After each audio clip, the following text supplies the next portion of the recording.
Hello friends, आपका स्वागत है ड्रेस डिज़ाइनिंग कोर्स की सेकंड क्लास में। फ्रेंड्स, पिछली क्लास में हमने कुछ बेसिक स्टिच सिखाए थे, उन्हीं को आगे बढ़ाएंगे हम इस क्लास में। आपके मन में ये सवाल होगा कि मैं ये सब क्यों सीखूं? मैं तो रेडीमेड कपड़े पहनता या पहनती हूँ, या फिर टेलर किस लिए हैं? फ्रेंड्स, कभी कभी हम किसी जल्दी में होते हैं, जैसे स्कूल, कॉलेज या किसी मीटिंग में जाने की जल्दी में हैं, और उसी वक्त हमारी किसी ड्रेस का स्टिच या शर्ट का बटन टूट जाए, तो उसी समय हमारे लिए टेलर के पास जाना मुश्किल होगा। इसीलिए फ्रेंड्स, अगर आपको ये बेसिक स्टिच आते होंगे तो आप तुरंत उसी समय अपनी ड्रेस को ठीक करके पहन सकते हैं और टाइम बचा सकते हैं। तो ये कुछ बेसिक स्टिच हैं जो सभी को आने चाहिए। इसीलिए फ्रेंड्स, हम अपनी वीडियो को आगे बढ़ाते हैं। फ्रेंड्स, अगर आप इस चैनल पे पहली बार आए हैं तो प्लीज़ इसे सब्सक्राइब कीजिए, और अगर आपने पहली वाली वीडियो नहीं देखी है तो प्लीज़ उसे ज़रूर देखिए। चलिए, अब हम आगे की वीडियो आज कंटिन्यू करते हैं और फिर से हम सुई में धागा डाल कर लेते हैं। और फ्रेंड्स, आज हम सिखा रहे हैं उल्टा बखिया। फ्रेंड्स, उल्टा बखिया बनाने के लिए जैसे हमने कपड़े को मोड़ के लिया है, और इसको हमने मोड़ने के बाद में सीधी तरफ से, जो साइड सीधी है उस तरफ से हमें देखते हुए सिलाई करनी है। तो हमें जो साइड फोल्ड है नीचे, उसमें से सुई को, मतलब गांठ को नीचे से डालना तो है, मगर क्योंकि वो गांठ सामने दिखती रहती है तो अक्सर टूट जाती है किसी भी वजह से, तो हमें ये छुपानी होती है। फ्रेंड, इसे हमने अंदर किया और अब इसी गांठ को दबाते हुए हम सुई को सीधी तरफ ऊपर ले आए। अब हमें पीछे नहीं, आगे ही देखना है। फ्रेंड्स, अब ये सीधी साइड से अब हम जब सिलाई शुरू करेंगे तो यहाँ से बहुत छोटा सा टाँका लेंगे और नीचे ज़रूरत के हिसाब से अपनी दूरी तय कर लेते हैं हम टाँके की। फिर से हम सीधी तरफ बहुत छोटा सा टाँका लेंगे। ऐसा करते हुए हमें छोटे छोटे टाँकों के साथ ये सिलाई लगानी होती है, और ये टाँके बिल्कुल भी ना के बराबर दिखाई देते हैं, इसीलिए इसको चोर स्टिच भी कहा जाता है।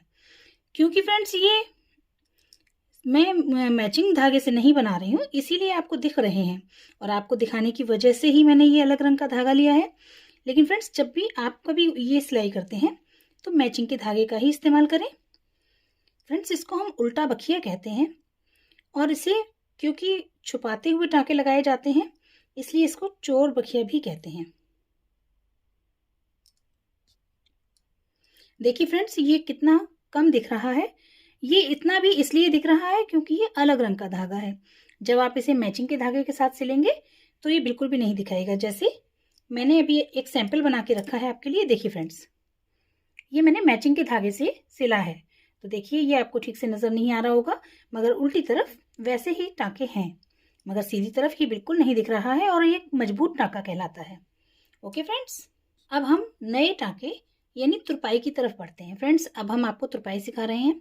तुरपाई के लिए भी आप सुई में धागा डालकर लीजिए और मैचिंग का ही धागा लीजिए, बट मैं क्योंकि आपको सिखा रही हूँ और आपको दिखाना चाहती हूँ, इसलिए मैंने अलग रंग का धागा लिया है। फ्रेंड्स, इसके लिए हमने, जैसे हम कपड़ा फोल्ड कर लेते हैं उसके बाद इसे हम उल्टी तरफ से ही बनाते हैं, तो इसके लिए भी हम वही करेंगे। पहले हम गांठ को छुपाने के लिए थोड़ा अंदर डाल देते हैं, और फिर उसके बाद हम बाहर धागा लाके तब स्टिच को शुरू करते हैं।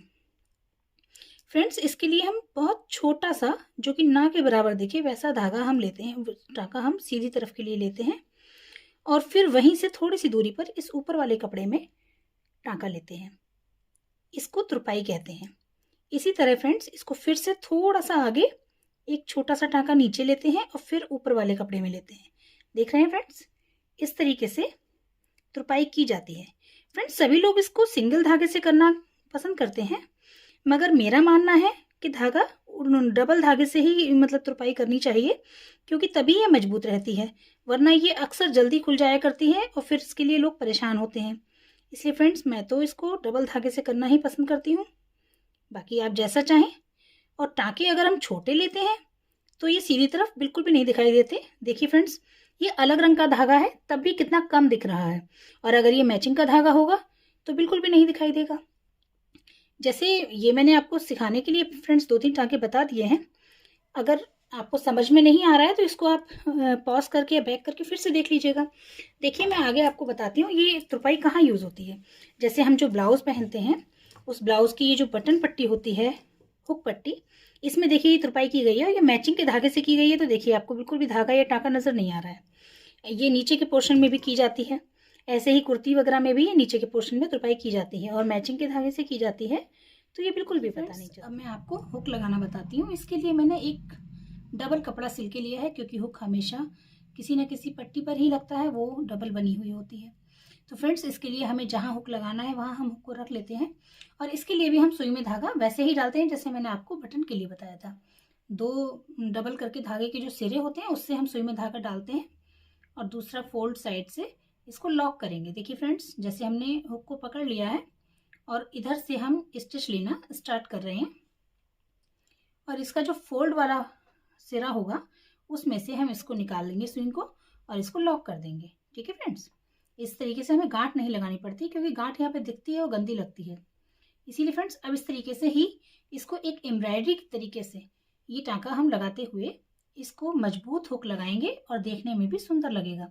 जैसे हमने यहाँ ये स्टिच लिया है, तो इसके ठीक पास में एक दूसरा टाँका भरने के लिए सुई ऐसे लेंगे, और जब ये ऐसे ही आ रहा है तभी ये जो लुप्पी बनी है ना फ्रेंड्स, इसके बीच में से हम सुई को नीचे निकाल देंगे। ठीक से दिख रहा है आपको? और फिर उसके बाद में फिर इसके पास से एक बार और लेंगे फ्रेंड्स।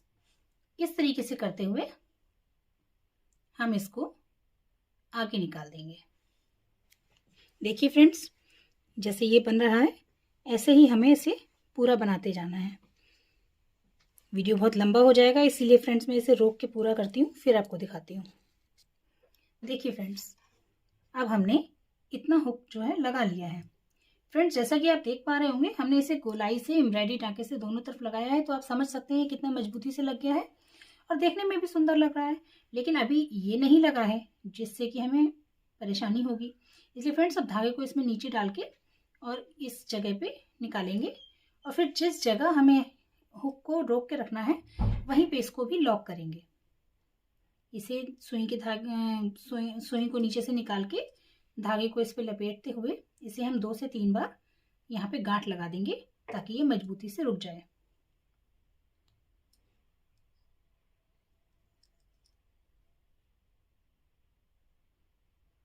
इस तरीके से हम इसे ऊपर से धागा लेने के साथ साथ साथ में गांठ भी लगाते जाएंगे और इसे मजबूत करेंगे। ओके फ्रेंड्स, अब इसे नीचे निकाल के हम इसे उल्टी तरफ एक गांठ लगा देंगे, और ये हुक जो है मजबूती से लग चुका है। फ्रेंड्स, इसके लिए भी मैंने अलग रंग का धागा लिया है, क्योंकि मैं आपको दिखाना चाहती हूँ। अगर मैं मैचिंग का धागा लूँगी तो आपको इतने अच्छे से ये स्टिच समझ में नहीं आएंगे। फ्रेंड्स देखिए, ये अलग रंग का धागा है, तब भी ये कितना सुंदर लग रहा है। फ्रेंड्स, हमारा हुक लगकर तैयार है। अब हम इसके आगे आपको आई लगाना बताते हैं। ठीक है फ्रेंड्स, जैसे ये पट्टी अगर इधर हम हुक लगा रहे हैं तो हम आई इस तरफ बताते हैं, ताकि आप इसको बंद करके देख सकें। तो देखिए फ्रेंड्स, इस पे हम इस आई लगाएंगे तो इसको हम उल्टी तरफ से इस तरीके से लेंगे, और जितनी बड़ी हमें आई रखनी है, लगभग इतनी ही बड़ी रखनी होती है, उसके ठीक सामने से सुई को नीचे ले जाके वापस उसी धागे के पास से सुई को निकालेंगे।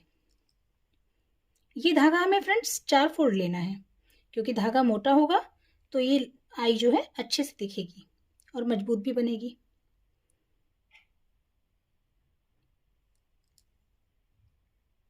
फ्रेंड्स, इसके बाद हम इसको भी जैसे हमने हुक लगाया था उसी स्टिच के साथ इस आई को भी पूरा करेंगे, और हर स्टिच को हम टाइट करते हुए इसको ऊपर की तरफ खींचेंगे, और देखिए नीचे से सुई को इस तरफ निकालेंगे, और फिर जब ये लुप्पी बन जाती है तो इस लुप्पी के अंदर से ऊपर से नीचे सुई निकालते हुए इस स्टिच को ऐसे टाइट करते हैं। ऐसे करते हुए फ्रेंड्स ये हमारी आई बनकर तैयार हो जाएगी। तो हम जल्दी से कर लेते हैं फ्रेंड्स। देखिए फ्रेंड्स, अब हमारी आई बनकर तैयार है, लेकिन अब हमें इसे यहीं पे लॉक भी करना है। तो इसे हम उल्टी तरफ, जहाँ पे हमने ये धागा नीचे से लिया था, वहीं पे हम इसे इस धागे के साथ ही गांठ लगाते हुए लॉक करेंगे। ठीक है फ्रेंड्स, अब हम इस धागे को कट कर देंगे, और ये देखिए अब हमारी ये आई बनकर तैयार है। तो फ्रेंड्स, अब जैसे ये हुक लगा है और हमें इसे बंद करना चाहेंगे तो ये देखिए इस तरीके से हुक को आई के अंदर लगाएंगे। ठीक है फ्रेंड्स, देखिए आई इस तरीके से हुक लग गया है। ये तो मैंने एक सैंपल बताया है, लेकिन आप समझ ही सकते हैं ये कहाँ यूज़ होता है। तो इस तरीके से ये हुक के लिए आई बनती है। फ्रेंड्स, आप सिलाई सीख रहे हैं तो बेटर होगा कि आप एक कॉपी या फाइल तैयार करें, जिसमें मैंने जो आपको स्टिच बताए हैं उनके छोटे छोटे सैंपल पीस बनाकर फाइल में लगाएं। इससे आपको हमेशा याद रहेगा कि आपने कौन कौन से स्टिच बनाना सीखे हैं।